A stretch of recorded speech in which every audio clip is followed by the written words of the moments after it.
Bundan 10 yıl evvel aslında iki kez daha bu Anayasa Mahkemesi'ne taşındı. Bununla ilgili başvurular geldi bu maddenin iptaline ilişkin, nafaka hakkının sınırlandırılmasına ilişkin. Fakat bunu reddetti Anayasa Mahkemesi. Yani kabul etmedi bu başvuruları. Çünkü anayasanın eşitlik maddesi gereği bunun uygulanması gerekir. Herkes eşittir yazar anayasamızda, Türkiye Cumhuriyeti Anayasası'nda. Fakat eşit değiliz. Bir toplumsal cinsiyet eşitsizliği söz konusu ve bu sebeple kadınların çokça yoksulluk nafakasına ne yazık ki almaya hak kazandığını görüyoruz. Yoksulluğa düşen taraf oluyor. Bu kararı gördüğümdeki yani ilk refleks olarak toplumsal cinsiyet eşitliği sağlandı da bizim mi haberimiz yok? Kız çocukları eğitime eşit bir şekilde dahil olabiliyor da eğitimdeki bu eşitsizlik ortadan kalktı da bizim mi haberimiz yok? Kadın işsizliği diye bir şeyden bahsetmiyoruz. İşsizlik ortadan kalktı. Kadınlar çalışma hayatına kolaylıkla dahil olabiliyor da bizim mi haberimiz yok? Herkes kendi refahı içerisinde yaşıyor. Hak ettikleri ücretlere kazanabiliyor, alabiliyor bu ücretleri de bizim mi haberimiz yok? Kadın işçilerin eğer çalışabiliyorlarsa güç bela bir işe girebilmişlerse müjde diye verdikleri esnek çalışma koşullarıyla ne kadar güvencesiz bırakıldıkları ortada. Bütün haklarının tıpanlandığını görüyoruz. Çalışma hakkını kazanabilmiş olsa dahi, bir işe güç bela girebilmiş olsa dahi. Yani bunlar ortadan kalktı da bizim mi haberimiz yok?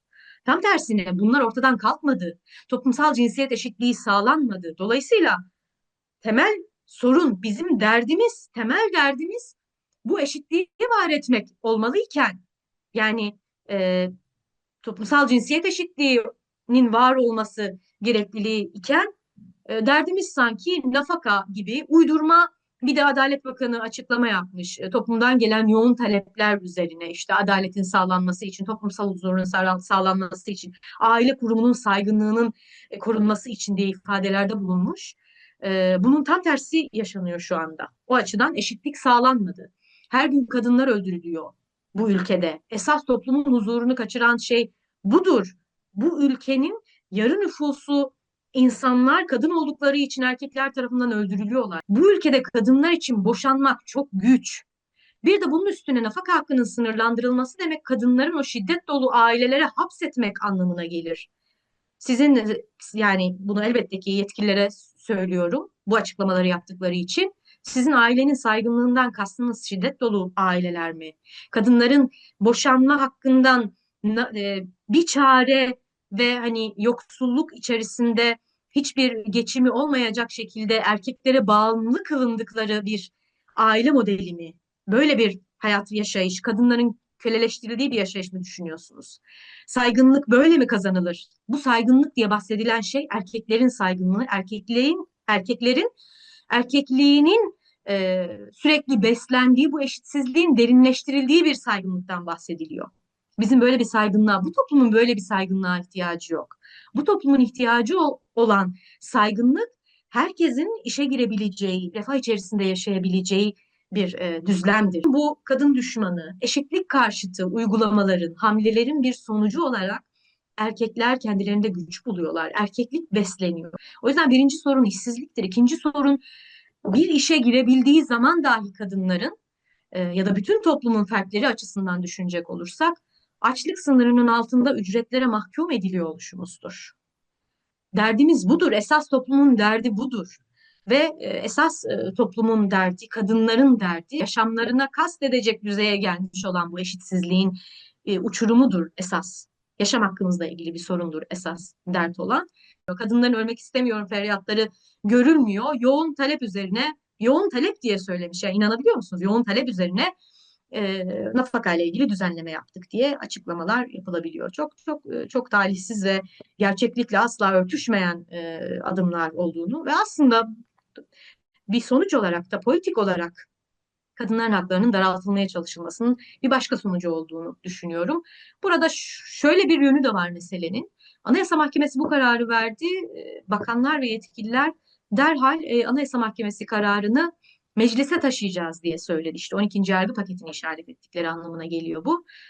Biz bu ülkede neredeyse artık 7/24 bu son yaşanan gelişmeler üzerine de mutlak bıtlan kararı olsun, Cumhurbaşkanlığı adaylığının tutuklanması olsun, belediye başkanları yerine kayyumların atanması olsun, siyasi tutsaklar olsun. Bütün bunlarla ilgili bu gerçek hakkımız olanı fikrimizi ifade etmek, örgütlenmek, bir siyaset ortaya koymak meselesiyle ilgili durumlarda Anayasa Mahkemesi'nin kararları, Avrupa İnsan Hakları Mahkemesi'nin kararları, yani üst derece mahkemenin kararlarının dikkate alınmadığını ve bizim her gün Anayasa Mahkemesi kararları uygulanmalıdır dediğimiz zaman bunun hiç dikkate alınmadığını, fakat kadınların nafaka hakkının sınırlandırılması söz konusu olduğu zaman ivedilikle meclise taşıyacağız ifadelerinin ne kadar büyük bir çelişki doğurduğunu bütün toplum görüyor zaten. Ben bunu bir kez daha ifade etmek isterim.